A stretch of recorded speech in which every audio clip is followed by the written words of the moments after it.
O livro de Daniel permanece como um farol de profecia na Bíblia hebraica. Em suas páginas, encontra-se uma predição fascinante. Daniel, capítulo 9, versículos 25 a 27, apresenta uma linha do tempo. Daniel 9, 25 fala sobre um ungido que seria cortado. Mas será que esse ungido é realmente Jesus, como afirmam alguns? Ou existe uma mensagem mais profunda direcionada ao povo de Israel? O que significa o ungido no contexto da profecia de Daniel? Estamos perdendo de vista o verdadeiro significado dessa passagem ao focar apenas na figura de Jesus. Como as profecias de Daniel refletem a história e os desafios enfrentados por Israel? Estaria a mensagem de Daniel nos chamando a refletir sobre a identidade e o destino do povo hebreu? Será que a mensagem de Daniel 9:25 é uma advertência sobre a responsabilidade de Israel em tempos de crise? O que podemos aprender com essa passagem em relação ao nosso papel hoje? As palavras de Daniel são um mero relato histórico ou um chamado à ação para todos nós? Como podemos aplicar os ensinamentos contidos nessa profecia em nossas vidas? Se você deseja mergulhar mais fundo nas verdades ocultas da Bíblia e explorar as mensagens poderosas da Torá, não esqueça de se inscrever no canal Torá Nerd e deixar seu like para não perder nenhum conteúdo transformador.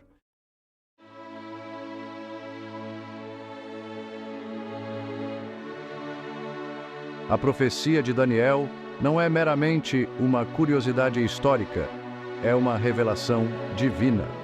Rashi, Rabi Shlomo Yitzhak, contexto histórico. Rashi, um dos mais influentes comentaristas da Torá e dos profetas, enfatiza que o versículo se refere ao período de reconstrução de Jerusalém após o exílio babilônico. Maimônides, o Rambam.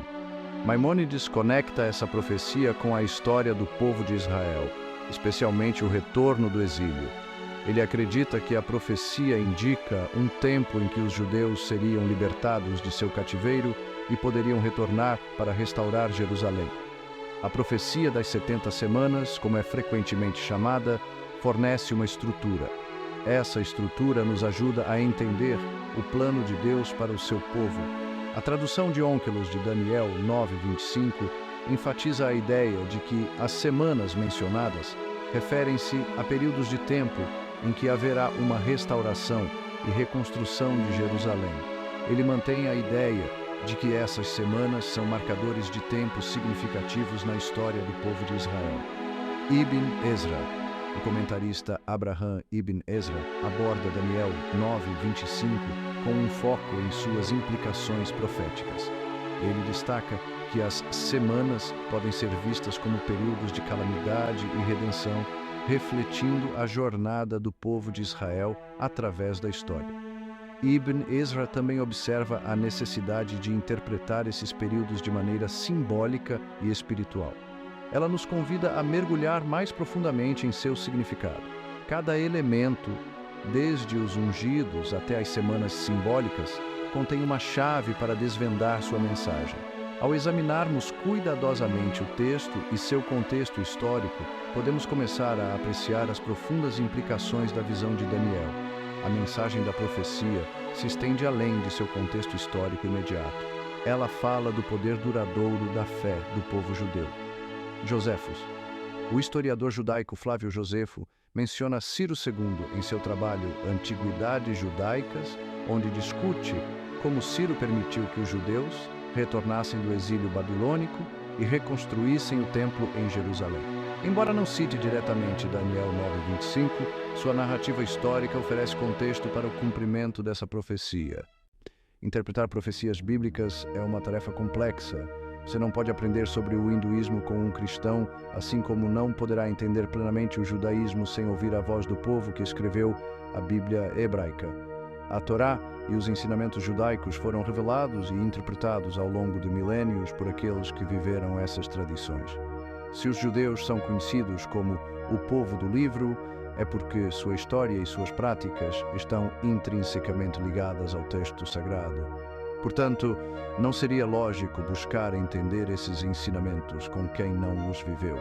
Daniel, capítulo 9, versículos 25 a 27, não é exceção. Ao longo dos séculos, várias interpretações surgiram, mas quem as interpretou? Aprofunde-se nessa sabedoria e descubra as verdades que moldaram a espiritualidade e a identidade judaica ao longo dos séculos. A profecia de Daniel moldou discussões teológicas e inspirou esperança. Ela serve como um lembrete da fidelidade de Hashem e do triunfo do bem sobre o mal.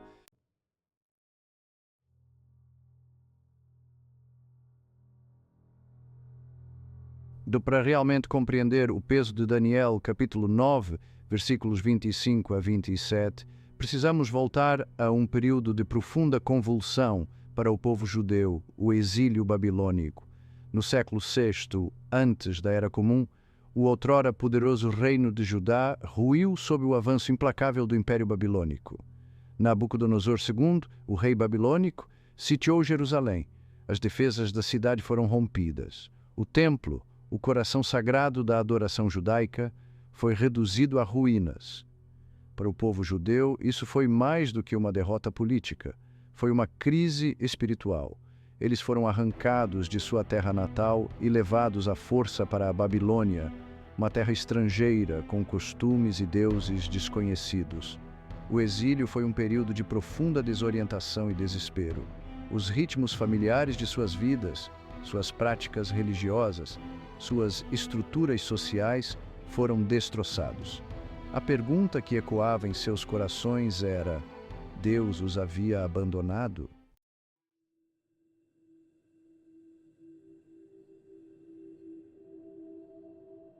Em meio à escuridão do exílio, um vislumbre de esperança surgiu através das palavras do profeta Jeremias. Mesmo quando Jerusalém enfrentava sua ruína, Jeremias transmitiu uma mensagem de Deus. Era uma mensagem que misturava julgamento com a promessa de restauração.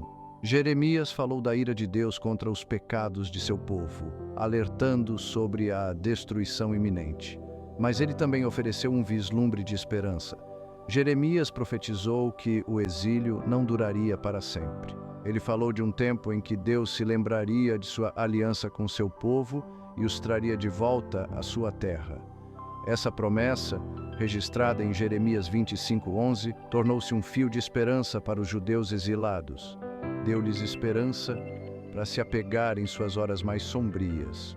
O número 70 anos ficou gravado em sua memória coletiva, simbolizando tanto a duração de seu castigo quanto a certeza de seu eventual retorno.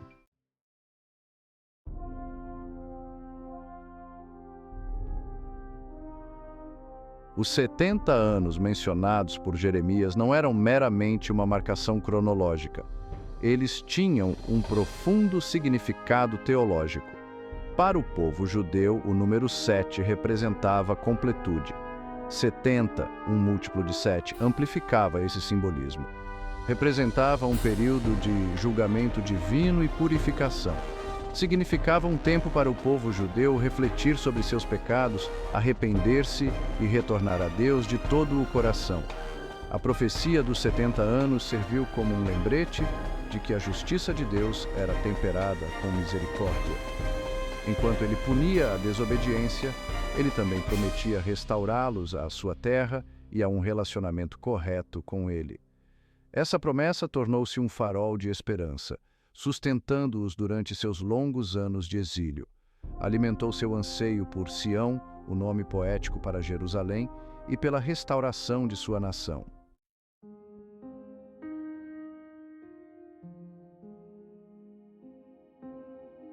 Décadas depois, à medida que o fim do exílio se aproximava, o profeta Daniel se viu às voltas com as implicações da profecia de Jeremias. Daniel, um homem de profunda fé e sabedoria, havia testemunhado em primeira mão a devastação de seu povo e a profanação de sua cidade santa. Ele ansiava por sua restauração e buscou entendimento nas Escrituras. Daniel mergulhou nas palavras de Jeremias, particularmente na profecia dos 70 anos. Enquanto estudava as Escrituras e orava por orientação, ele recebeu uma visão. Essa visão, registrada em Daniel 9, 25 a 27, forneceu uma linha do tempo mais detalhada dos eventos. Falava de semanas que representavam anos. Ela insinuava a vinda de figuras ungidas que desempenhariam papéis cruciais no destino de Jerusalém. A visão de Daniel adicionou outra camada de complexidade e intriga à profecia dos 70 anos. Ela desencadeou uma busca por compreensão que continuaria por séculos.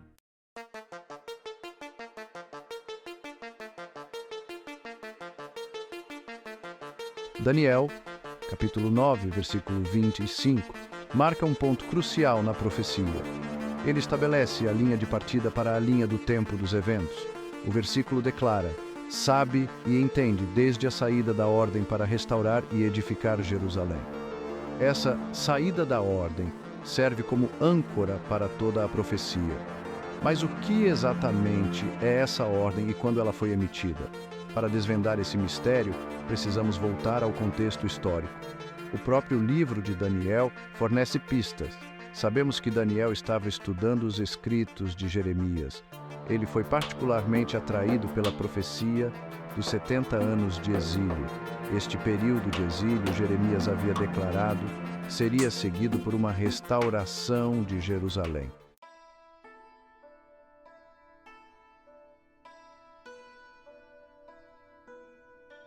Na palavra hebraica davar, frequentemente traduzida como ordem ou palavra, tem um peso significativo na compreensão dessa profecia. Davar não é meramente uma ordem simples, representa um decreto divino, um pronunciamento imbuído da autoridade e do poder de Deus. Desde a saída da palavra davar para devolver seria lehashiv, e também em hebraico para edificar seria livnot, Jerusalém, até um ungido, um príncipe em hebraico seria Mashiach Nagid, 7 semanas. A palavra proferida por Jeremias envolvia a devolução da cidade ou de Judá como um todo, e sua reconstrução e restauração. Jeremias 32, 33, 34, 33, 7. Agora, é importante notar a expressão príncipe ungido, seria Mashiach Nagid, líder da geração. A tradução apresentada aqui é a correta. No contexto de Daniel, capítulo 9, versículo 25, davar se refere à palavra profética dada a Jeremias a respeito da restauração de Jerusalém. Este davar não é uma única declaração, mas sim uma coleção de profecias e promessas entrelaçadas ao longo do livro de Jeremias. Não há, de maneira alguma, chances para que transformemos essa expressão em o Messias, o príncipe, ou ainda o ungido, o príncipe, como uma possível referência ao Messias prometido dos judeus, ou qualquer outro que se tenha apresentado como tal. Por quê? A razão é pura e simples. Esta passagem de Daniel 9, 25, 27 não é uma profecia messiânica. A expressão Mashiach Nagid não vem acompanhada pelo artigo definido, a. Assim, não temos no original Gaá Mashiach, como se estivesse identificando o Redentor escatológico de Israel. Sabemos que a palavra Mashiach é usada nas Escrituras em relação a príncipes, sacerdotes e reis. 1 Samuel 24:6, Levítico 16:32, Isaías 45:1. Há 2 Mashiach ungido no texto. O primeiro que viria após as 7 semanas, chamado de Mashiach Nagid, e o segundo que viria após as 62 semanas, chamado simplesmente de Mashiach. Mas importante, observe que não se trata do Mashiach, mas sim de um príncipe ungido e de outro ungido, uma vez que a simples ausência do artigo definido já deixa a palavra indefinida. Esses pronunciamentos previram o fim do exílio, o retorno do povo judeu à sua terra e a reconstrução de Jerusalém e do templo.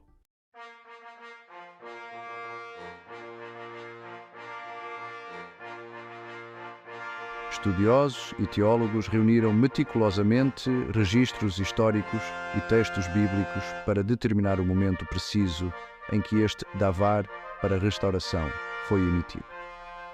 2 períodos diferentes começando no mesmo ano. O fraseado original de Daniel 9:25 mostra que há uma pausa após a expressão 7 semanas, Shavuim Shiva. Esta pausa é facilmente demonstrada pela presença do sinal Atnar, logo abaixo da palavra Esh-Kubat-Bak 7. O Atnar seria o equivalente no português ao ponto e vírgula, o que indica claramente uma pausa, uma interrupção no verso. Assim, 7 semanas e 62 semanas são períodos distintos, porque dizem respeito também a eventos e personagens distintos. É a interpretação cristã que faz pensar que trata-se de somente uma pessoa, no caso Jesus, e que leva a pensar que os períodos 7 semanas e 62 semanas são contínuos, tanto as 7 semanas, 49 anos, quanto as outras 62, 434 anos, iniciam-se quando Jeremias recebeu a palavra, Davar, profética em 605 seisais, na contagem laica, esses anos são tidos como 607 e 608. O consenso aponta para o ano 538, antes da Era Comum. Este foi o ano em que Ciro, o Grande, o rei persa que conquistou a Babilônia, emitiu um decreto. Seu decreto permitiu que os exilados judeus retornassem a Jerusalém e reconstruíssem seu templo. Este decreto crucial marcou o início da linha do tempo da profecia das 70 semanas. Foi alargada, colocando em movimento a cadeia de eventos prevista por Daniel.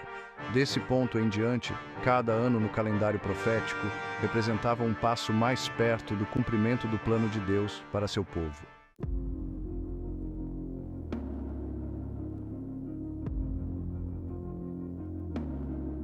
Se são 4 semanas simbólicas e calendário profético.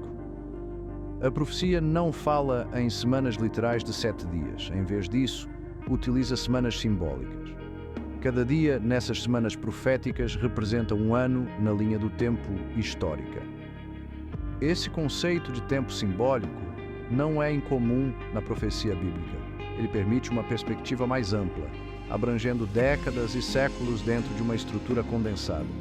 As 70 semanas são ainda divididas em 3 períodos distintos: 7 semanas, 62 semanas e 1 semana. Cada um desses períodos significa uma fase na restauração e destino final de Jerusalém. Entender essas divisões é crucial para compreender o escopo total da profecia de Daniel. A linha do tempo da profecia, marcada pela emissão do decreto de Ciro, serve como um roteiro.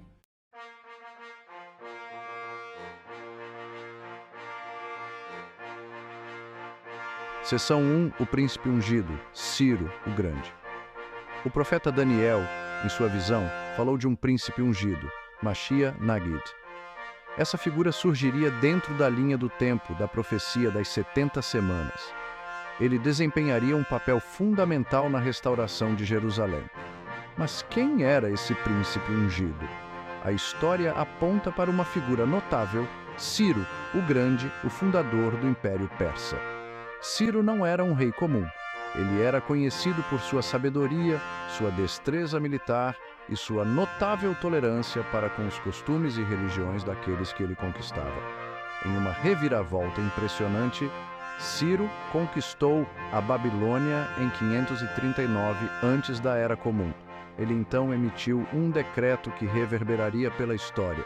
Este decreto, gravado em pedra e preservado para a posteridade, permitiu que os exilados judeus retornassem a Jerusalém. Eles deveriam reconstruir seu templo.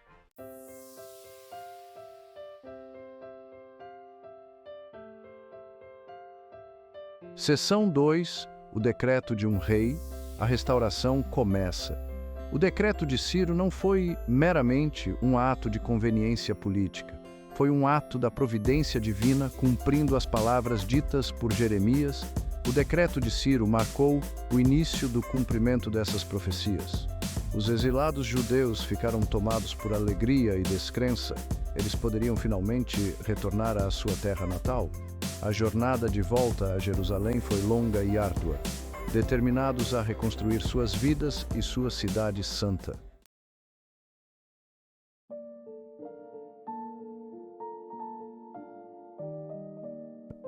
Seção 3, Onias 3, um sumo sacerdote justo.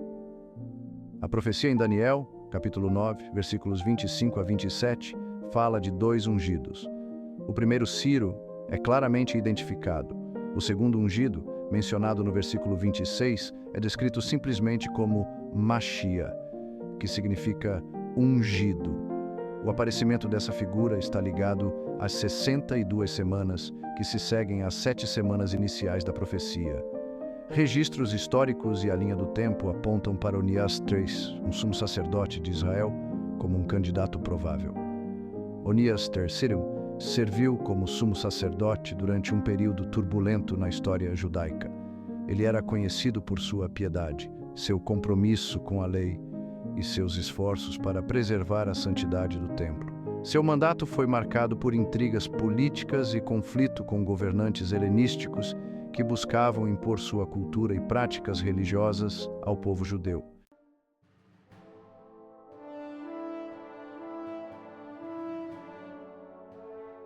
Seção 4. O ungido eliminado. Uma sombra de tragédia. Daniel, capítulo 9, versículo 26, afirma que este segundo ungido será eliminado. Esta frase lança uma sombra de tragédia sobre a profecia. Onias III teve um fim prematuro. Ele foi assassinado em 171 antes da Era Comum, vítima das lutas pelo poder. A eliminação de Onias III marcou um ponto de virada na profecia.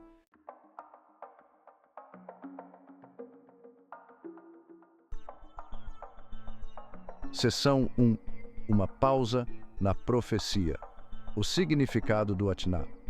O texto hebraico original de Daniel, capítulo 9, versículo 25, contém um detalhe sutil, mas crucial, que muitas vezes é esquecido nas traduções.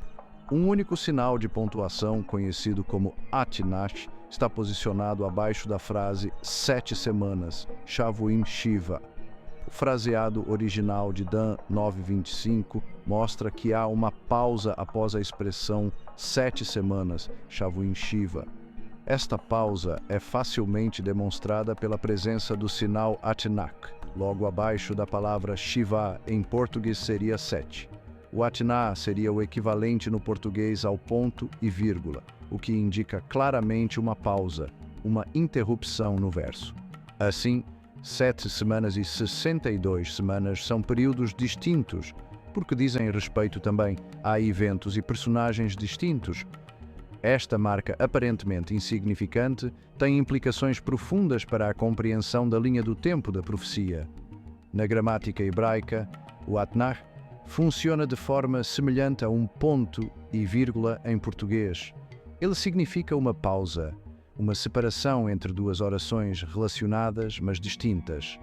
A presença do Atnach em Daniel 9:25 indica que as 7 semanas e as 62 semanas não devem ser lidas como um período contínuo. São unidades distintas de tempo, cada uma associada a eventos e figuras separados.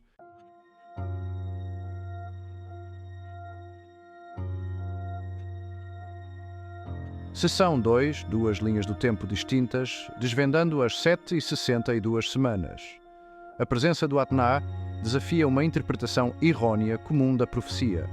Muitos consideraram as 7 semanas e as 62 semanas como uma única linha do tempo ininterrupta, levando a uma única figura messiânica. É a interpretação cristã que faz pensar que trata-se de somente uma pessoa, no caso, Jesus, e que leva a pensar que os períodos, 7 semanas e 68 semanas, são contínuos. Tanto as 7 semanas, 49 anos, quanto as outras 62, 434 anos, iniciam-se quando Jeremias recebeu a palavra da Avar, profética em 605-6 AS. Na contagem laica, esses anos são tidos como 607, 608. No entanto, o Atnak sugere o contrário. A profecia fala de 2 períodos distintos, cada um com seu próprio significado. O primeiro período, as 7 semanas, ou 49 anos, começa com a emissão do decreto de Ciro, em 538, antes da Era Comum. 7 semanas. Sabe, portanto, e discerne que desde a saída da palavra para restaurar e reconstruir Jerusalém até um ungido, um príncipe, 7 semanas. Sabemos, pois que Daniel examinava as profecias de Jeremias quando proferiu essas palavras, ou seja, temos que tomar por base o relato de Jeremias. Daniel disse que desde a palavra para restaurar e reconstruir Jerusalém até um ungido, um príncipe, 7 semanas. A palavra que veio a Jeremias da parte do Senhor no ano 10º de Zedequias, rei de Judá, o qual foi o 18º de Nabucodonosor, Jeremias 32:1, sabemos, pois que Zedequias começou seu reinado em 605, 606. Então, uma conta simples nos revela quem é o Mashiach Nagid. Esse príncipe ungido deveria então aparecer em 556, 557. Temos então a pista de quem é essa pessoa. Notem que aqui também a história laica acrescenta 2 anos, ou seja, tanto pela história judaica como pela laica Ciro II, aparece 49 anos após a palavra de Jeremias. Ele culmina com a conclusão de uma tarefa específica: a restauração e reconstrução de Jerusalém. Este período se alinha com o registro histórico.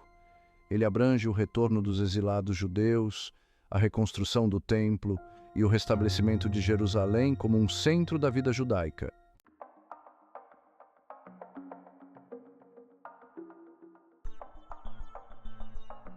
Seção 3. Interpretando a separação. Implicações para a compreensão da profecia. A separação das 7 semanas e das 62 semanas tem implicações significativas para a interpretação da profecia. Isso sugere que os 2 ungidos mencionados no texto, Ciro, o Grande e o Mashiach, do versículo 26, não estão necessariamente ligados de forma direta e linear.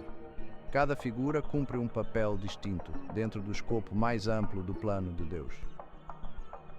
Reconhecer esses períodos distintos permite uma compreensão mais matizada do cumprimento da profecia. Isso sugere que os eventos em torno do segundo ungido, incluindo sua trágica eliminação, não estão diretamente ligados à linha do tempo da restauração inicial sob Ciro. Ciro, o príncipe ungido.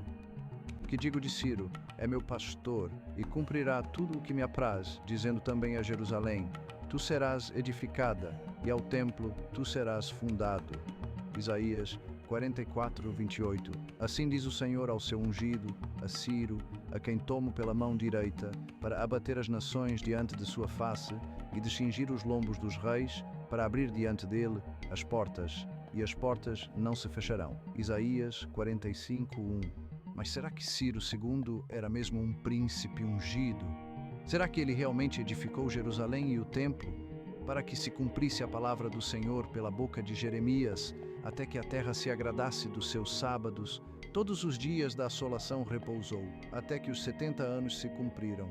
Porém, no 1º ano de Ciro, rei da Pérsia, para que se cumprisse a palavra do Senhor pela boca de Jeremias, despertou o Senhor o espírito de Ciro, rei da Pérsia, o qual fez passar pregão por todo o seu reino, como também por escrito, dizendo: assim diz Ciro, rei da Pérsia: o Senhor Deus dos céus me deu todos os reinos da terra e me encarregou de lhe edificar uma casa em Jerusalém, que está em Judá.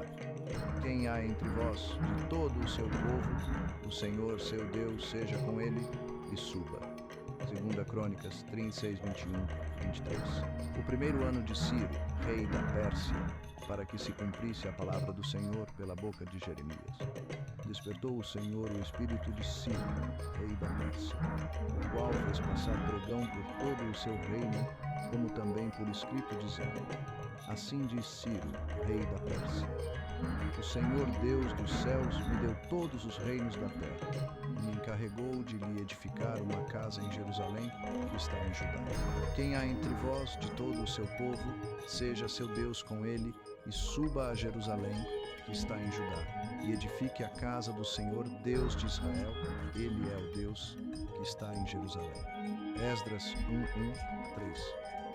Porém, no 1º ano de Ciro, rei de Babilônia, o rei Ciro deu ordem para que esta casa de Deus, o templo, se reedificasse. Esdras 5:13. Concluímos então que, indubitavelmente, Ciro II é o Mashiach Nagid, príncipe ungido, de quem o anjo falava a Daniel.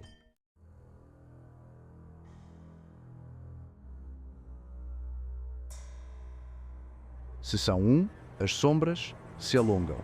Antíoco IV e a abominação desoladora.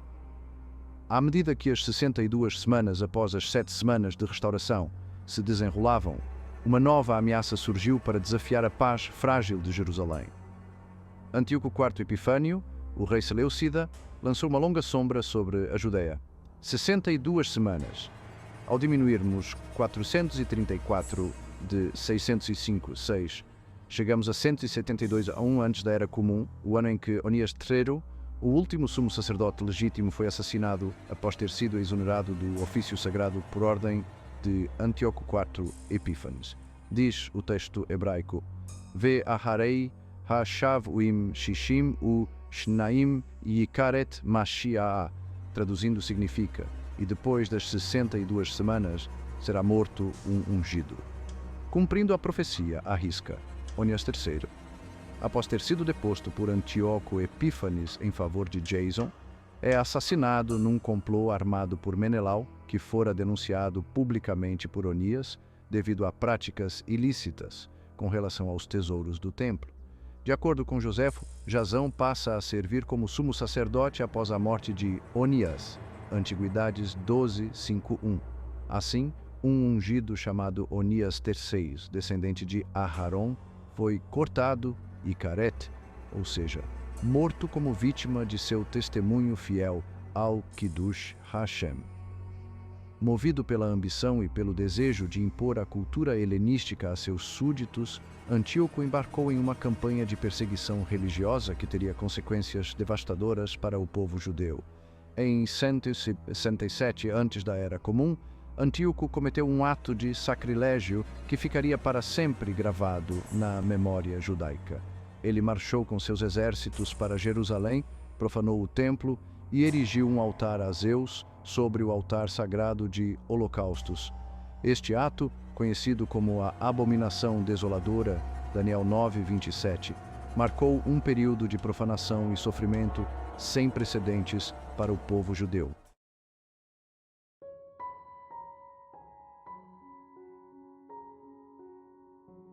Seção 2. O preço da resistência, a destruição do Segundo Templo. O povo judeu, liderado pelos corajosos macabeus, se levantou em desafio à tirania de Antíoco.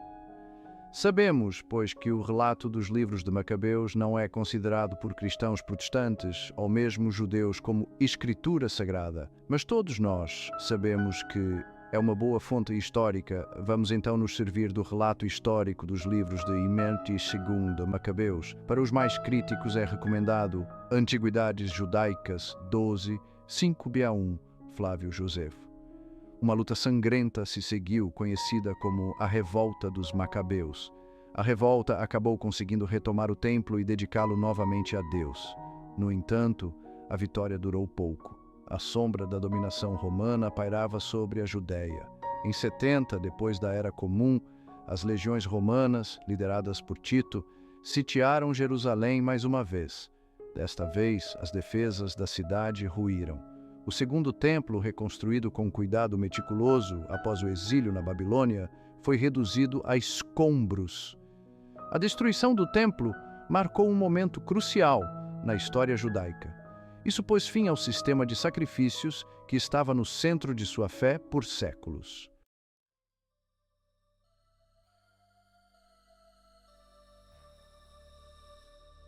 Seção 3. Ecos da profecia. O significado duradouro da visão de Daniel. Os eventos que se desenrolaram nos séculos que se seguiram à visão de Daniel, culminando na destruição do Segundo Templo, serviram como um cumprimento severo do aviso da profecia. A eliminação do ungido, a ascensão de um governante tirânico que profanaria o templo e a destruição final de Jerusalém, todos esses elementos preditos por Daniel aconteceram com uma precisão assustadora. Apesar da tragédia e da perda, a profecia de Daniel também ofereceu uma mensagem de esperança. Lembrou ao povo judeu que, mesmo nos momentos mais sombrios, o plano de Deus acabaria prevalecendo. A ênfase da profecia em uma linha do tempo predeterminada, com seus períodos e eventos específicos, ressaltou a soberania de Deus sobre a história. Garantiu a eles que, mesmo em meio ao caos e à incerteza dos assuntos humanos, Deus permanecia no controle. Seção 4. O poder da interpretação. Desvendando a mensagem da profecia. A profecia de Daniel, capítulo 9, versículos 25-27, fascina intérpretes até hoje. Seus detalhes complexos geram debates e discussões ao longo da história. A profecia conecta-nos ao passado, ilumina o presente e oferece esperança para o futuro.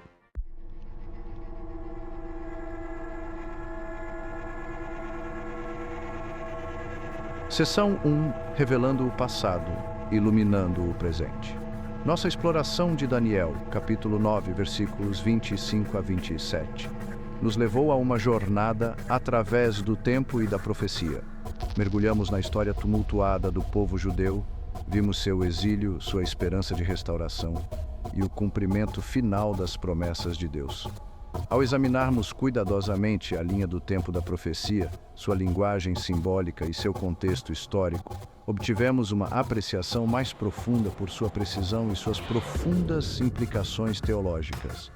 O cumprimento da profecia, marcado pelos decretos de Ciro e pelo fim trágico de Onias III, vemos, pois que Onias cumpriu à risca a profecia, quando falava que após 62 semanas seria um ungido.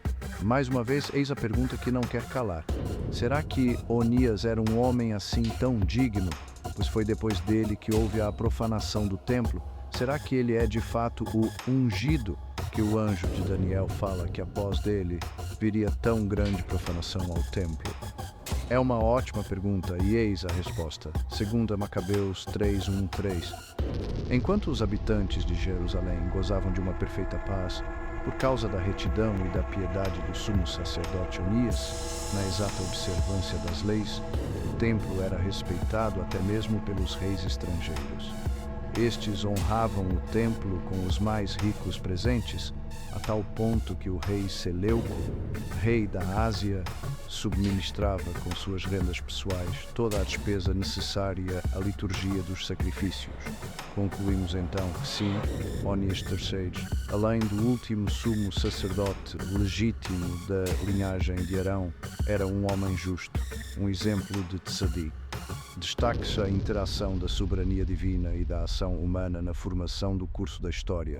Há provas que Antíoco era subordinado aos romanos? Sim, veja. 1 Macabeus 1:11.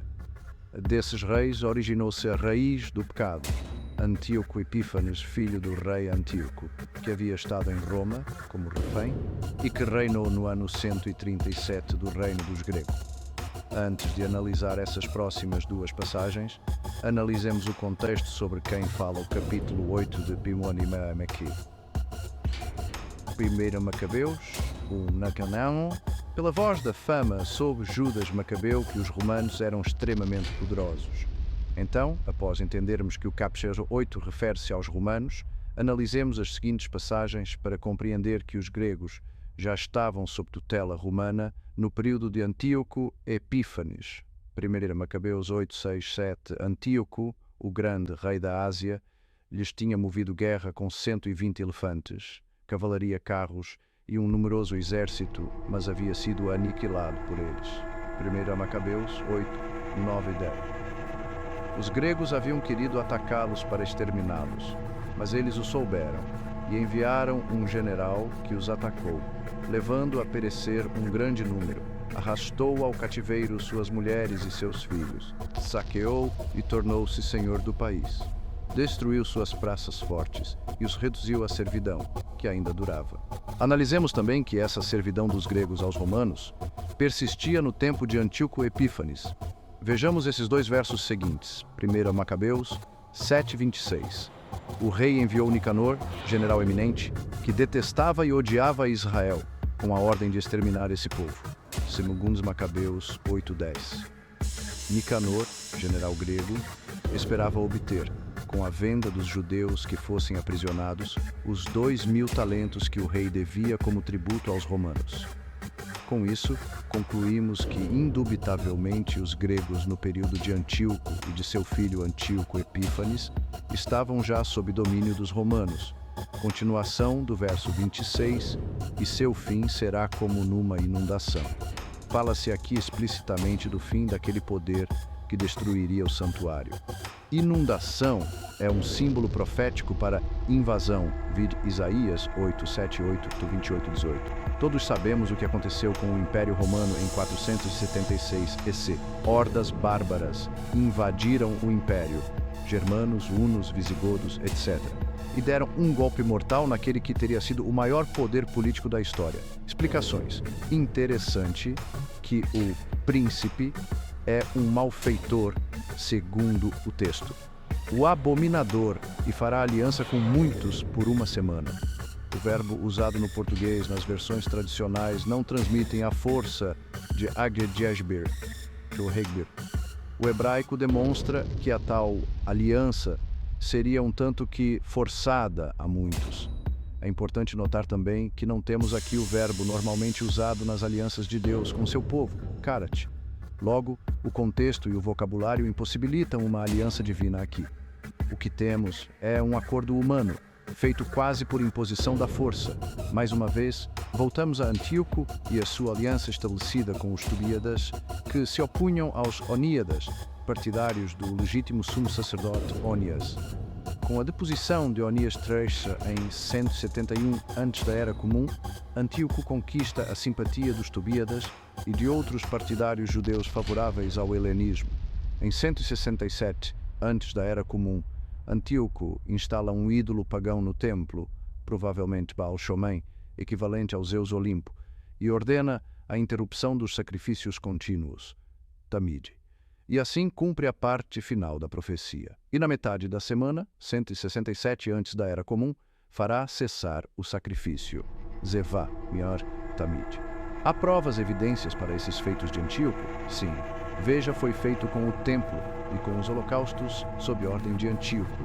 Segundo Macabeus 6:2, macularam o templo de Jerusalém, dedicaram-no a Júpiter Olímpico e consagram o Monte Garizim, segundo o caráter dos habitantes do lugar, a Júpiter Hospitaleiro. 1 Macabeus é 1:44-45. Por intermédio de mensageiros, o rei enviou a Jerusalém e às cidades de Judá cartas prescrevendo que aceitassem os costumes dos outros povos da terra, suspendessem os holocaustos no templo, violassem os sábados e as festas.